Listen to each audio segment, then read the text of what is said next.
बेळगाव जिल्ह्यातील गोकाक तालुक्यातील घटप्रभा शहरामध्ये घडलेल्या भीषण खून प्रकरणासंदर्भात मंदिराचे पुजारी मंजुनाथ यांची हत्या केल्याच्या आरोपाखाली कायद्याशी संघर्षात असलेल्या एका अल्पवयीन मुलाला पोलिसांनी ताब्यात घेतले आहे, अशी माहिती जिल्हा पोलीस अधीक्षक के रामराजन यांनी दिली। बेळगाव येथे पत्रकारांशी बोलताना त्यांनी सांगितले की मंजुनाथ हे नेहमीप्रमाणे मंदिरातील पूजेसाठी घरातून निघाले होते। त्यावेळी ते आपल्या बहिणीशी मोबाईलवर फोनवर बोलत होते, असे आरोपीने कबूल केले आहे।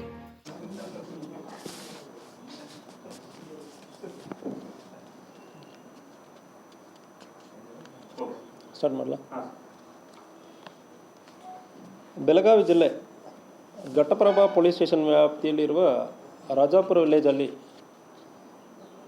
2 ದಿವಸ ಹಿಂದೆ ಒಂದು ಮರ್ಡರ್ ಕೇಸ್ ಒಂದು ರಿಪೋರ್ಟ್ ಆಗಿದೆ। ಸೊ ಈ ಕೇಸಲ್ಲಿ ವಿಕ್ಟಿಮ್ ಆಗಿರುವ ಮಂಜುನಾಥ್ ಎನ್ನಿ ಎಂಬವರು ಒಂದು 23 ವಯಸ್ಸಿರುವವರು, ಇವರು ಒಂದು ದೇವಸ್ಥಾನದಲ್ಲಿ ಪೂಜಾರಿಯಾಗಿ, ವಿಠ್ಠಲ್ ಮಂದಿರ ದೇವಸ್ಥಾನದಲ್ಲಿ ಪೂಜಾರಿಯಾಗಿ ಕೆಲಸ ಮಾಡ್ತಾ ಇದ್ದಾರೆ। ಸೊ ಇವರಿಗೆ ಇನ್ನೊಂದು ಫ್ರೆಂಡ್ ಒಬ್ಬರು ಇದ್ದಾರೆ ಮತ್ತು ಅವ್ರ ಮನೆಯಲ್ಲಿರುವ ಒಂದು ಹೆಣ್ಮಗಳ ಜೊತೆ ಒಂದು ಪರಿಚಯ ಆಗಿದೆ।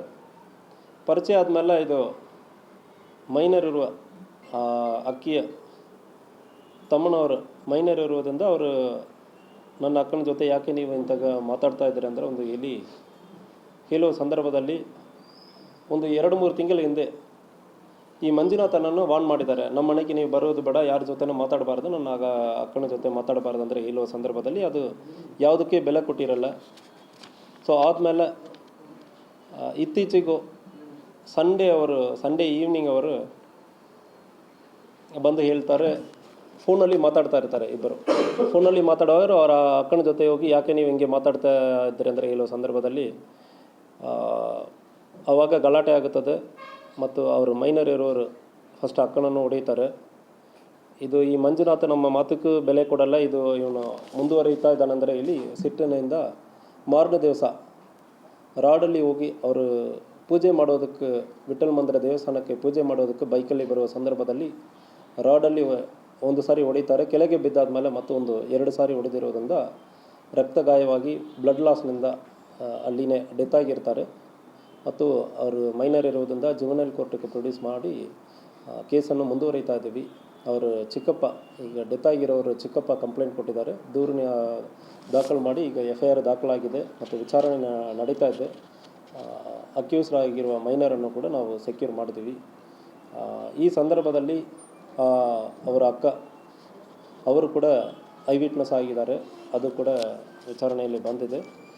ಸೊ ಇವರು ಮೈನರ್ ಇರೋದ್ರಿಂದ ಡೀಟೇಲನ್ನು ಯಾವುದೂ ಶೇರ್ ಮಾಡೋಕ್ಕಾಗಲ್ಲ। ಸೊ ಈ ಘಟನೆ ಆಗಿರೋದು ಘಟಪ್ರಭಾ ಪೊಲೀಸ್ ಸ್ಟೇಷನ್ ವ್ಯಾಪ್ತಿಯಲ್ಲಿ। ಸೊ ಪ್ರೈಮಾ ಫೇಸಿ ಈಗ ವಿಚಾರಣೆಯಲ್ಲಿ ನಮ್ಮ ಕಂಡು ಬಂದಿರೋದು ಒಂದೇ ಆರೋಪಿ ಅಂದರೆ ಕಂಡು ಬಂದಿದೆ। ಮರ್ಡ್ರ್ ಮಾಡಿ ಅಲ್ಲಿಂದ ತಪ್ಪಿಸ್ಕೊಂಡು ರಾಡಲ್ಲಿ ಹೊಡೆದಾದ್ಮೇಲೆ ಅಲ್ಲಿ ಡೆತ್ ಆದಮೇಲೆ ಫಸ್ಟ್ ಒಂದು ಸಾರಿ ಹೊಡಿತಾನೆ ಮತ್ತು 2 ಸಾರಿ ಹೊಡಿತಾನೆ, ತುಂಬ ಬ್ಲಡ್ ಲಾಸ್ ಆಗಿದೆ। ಬ್ಲಡ್ ಲಾಸ್ ಆದಮೇಲೆ ಅಲ್ಲಿಂದ ಕಂಪ್ಲೀಟಾಗಿ ತೀರಾ ಹೋಗಿಬಿಟ್ಟಿದ್ದಾನೆ, ಅಲ್ಲಿ ಸ್ಥಳದಲ್ಲಿಲ್ಲ, ಬೇರೆ ಕಡೆ ಹೋಗಿಬಿಟ್ಟಿದ್ದಾನೆ। ಬೆಳಗ್ಗೆ ಇದು ಒಂದು 5:30 ಸಂದರ್ಭದಲ್ಲಿ ಆಗಿರೋದು, ಬೆಳಗ್ಗೆ ದೇವಸ್ಥಾನಕ್ಕೆ ಇವನು ಪೂಜೆ ಮಾಡೋಕ್ಕೆ ಹೋಗೋ ಸಂದರ್ಭದಲ್ಲಿ ಆಗಿರೋದು। ಸೊ ಅದರಿಂದ ಆ ಸಂದರ್ಭದಲ್ಲಿ ಯಾರೂ ಜಾಸ್ತಿ ಐ ವಿಟ್ನೆಸ್ ಇಲ್ಲ।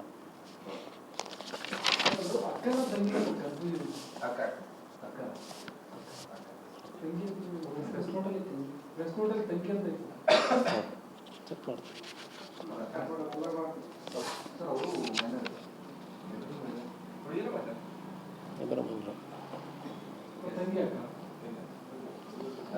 ಇಲ್ಲ, either way ನಾವು ಯಾವುದು ಡಿಸ್ಕ್ಲೋಸ್ ಮಾಡೋಕ್ಕಾಗಲ್ಲ ಈಗ। So that will stop it here. ನಂದಗಡದ प्राथमिक तपासात हा गुन्हा कायद्याशी संघर्षात आलेल्या अल्पवयीन मुलानेच केल्याचे स्पष्ट झाले आहे। त्या मुलाला ताब्यात घेऊन चौकशी करण्यात येत असून हत्येचे कारण शोधण्यासाठी पोलीस तपास सुरू आहे। या प्रकरणात बाल न्याय मंडळापुढेही आवश्यक कारवाई केली जाईल, असे SP रामराजन यांनी सांगितले। विनोद कोलकार, KMM मराठी, बेळगाव।